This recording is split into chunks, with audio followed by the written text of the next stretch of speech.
जनाब सदर, पुरवकार महफिल, अज़ीज़ तलबा और नहायत ही काबिल एहतराम असातिज़ा किराम, हवाओं की दोश पे मेरा आपको सलाम पहुँचे। सबसे पहले तो ये जो आपको बच्चों पिक्चर की नज़र आ रही है,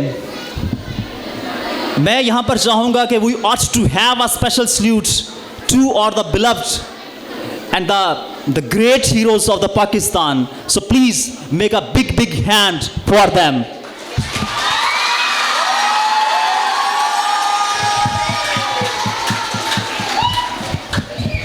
शुक्रिया।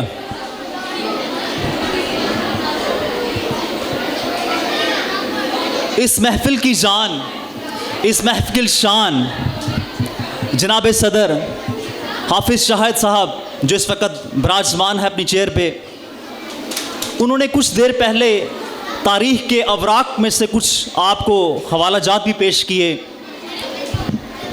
और ये वो सच्चाई है जो हर कौम को जाननी भी चाहिए, क्योंकि जब तक हम अपने माजी को नहीं जानेंगे, जब तक हम अपने माजी को नहीं पहचानेंगे, हम आगे नहीं बढ़ सकते।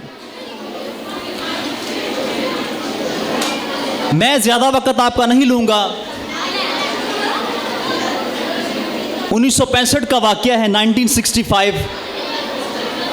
4 बड़ी जंगें हो चुकी हैं इंडिया और पाकिस्तान की।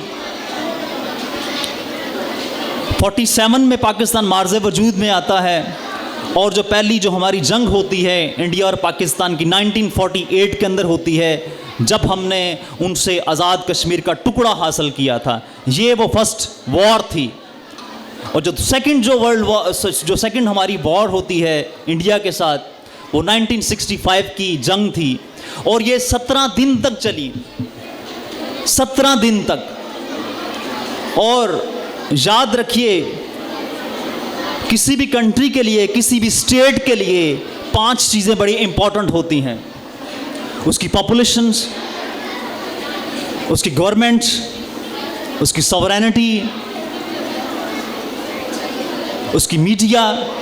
लेकिन यहाँ पर मैं 3 चीज़ों को यहाँ पर एलेबोरेट करूँगा जो 1965 में जो हमारे सामने चीज़ आई है। वो यूनिटी सामने आई है, पॉपुलेशंस की सामने आई है, आपकी सॉवरेनिटी की सामने आई है। सॉवरेनिटी में आपकी ताकत है भाई, वो अंदरूनी इंटरनल सॉवरेनिटी ही, आपकी फोर्स की, आपकी लोगों की। 2 चीज़ें हो गई, और तीसरी आपकी गवर्नमेंट की थी। जब ये तीनों चीज़ें यकजा हो गई तो एक मजबूत ताकत बन गई, और दुनिया की जो सबसे बड़ी जो जमहूरियत जो थी, जो भारत जो था, जो अपने आप को कहता था कि मैं सबसे बड़ी जमहूरियत हूँ, उसको नाक को चने चबवा दिए। ये 1965 का वाक़या है। मैं ज़्यादा आपका टाइम बच्चों नहीं लूँगा। मैं सिर्फ यही कहना चाहूँगा कि जीत तो हमने ले ली, लेकिन हम रास्ते में कहीं रुक गए, सो गए। जिस तरह आज से काफ़ी साल हम एक पहले कहानी सुनाई जाती थी कछुए और खरगोश की, और खरगोश रास्ते में, कछुआ रास्ते में खरगोश रास्ते में सो जाता है, और फिर क्या होता है, वो आहिस्ता आहिस्ता कछुआ आगे निकल जाता है।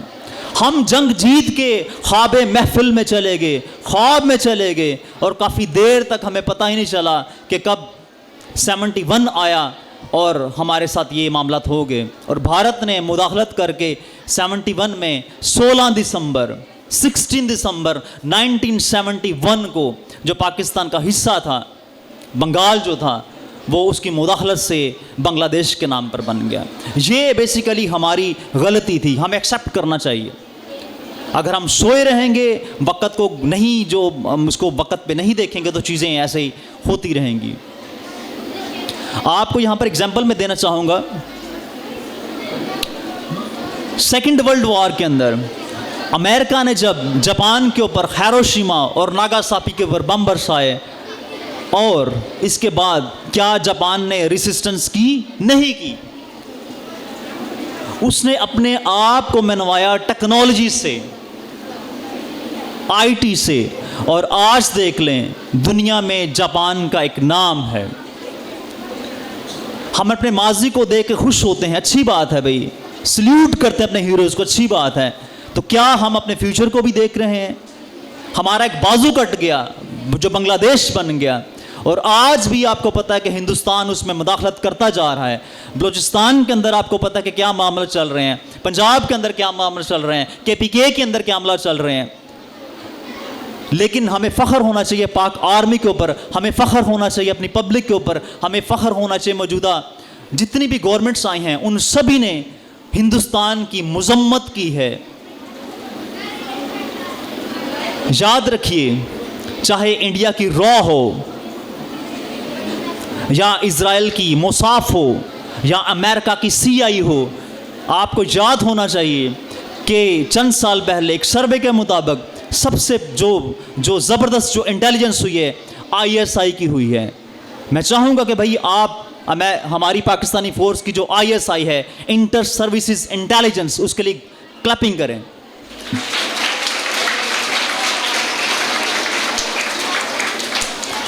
और ये पाकिस्तान का ही कमाल है कि इतनी बड़ी जमहूरियत को, इतनी बड़ी फौज को उसने कंट्रोल करके रखा हुआ है और सीसापाई दीवार के साथ वो खड़ा है इंडिया के सामने।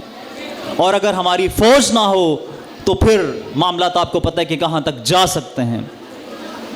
तो हमें भी चाहिए कि फ़ौज के शाना बशान खड़े रहें और अपना जो रोल है, चाहे आप स्टूडेंट्स हैं, मैं टीचर हूँ, जिसका जो भी प्रोफेशन है, अपने मुल्क के साथ लॉयल रहें, अपनी जॉब के साथ लॉयल रहें और पाकिस्तान के लिए कुछ करें।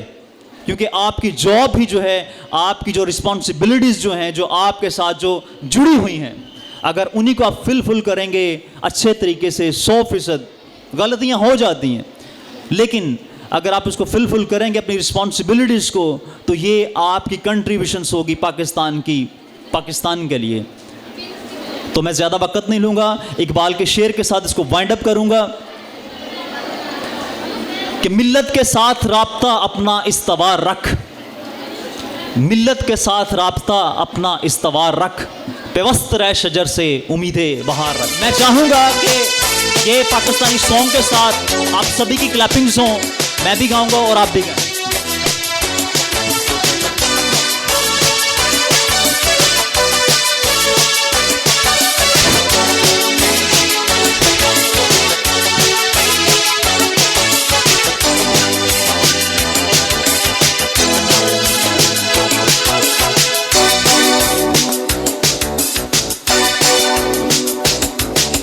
ऐसी ज़मीन और आसमां, इनके सिवा जाना कहाँ, बढ़ती रहे ये रोशनी, चलता रहे ये कारवां।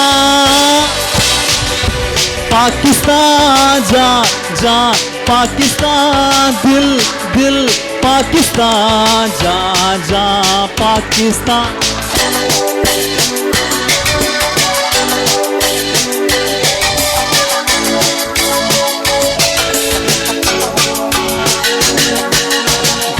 दिल से मिलते हैं तो प्यार का चेहरा बनता है, चेहरा बनता।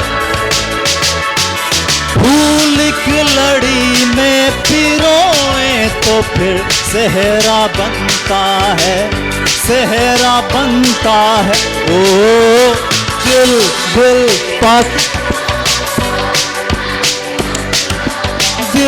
दिल पाकिस्तान, जा पाकिस्तान, दिल।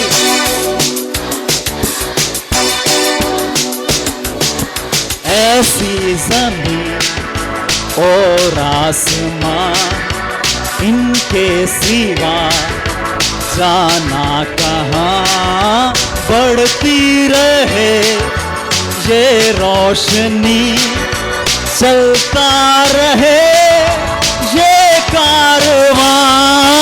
दिल जा पाकिस्तान, दिल पाकिस्तान, जा पाकिस्तान।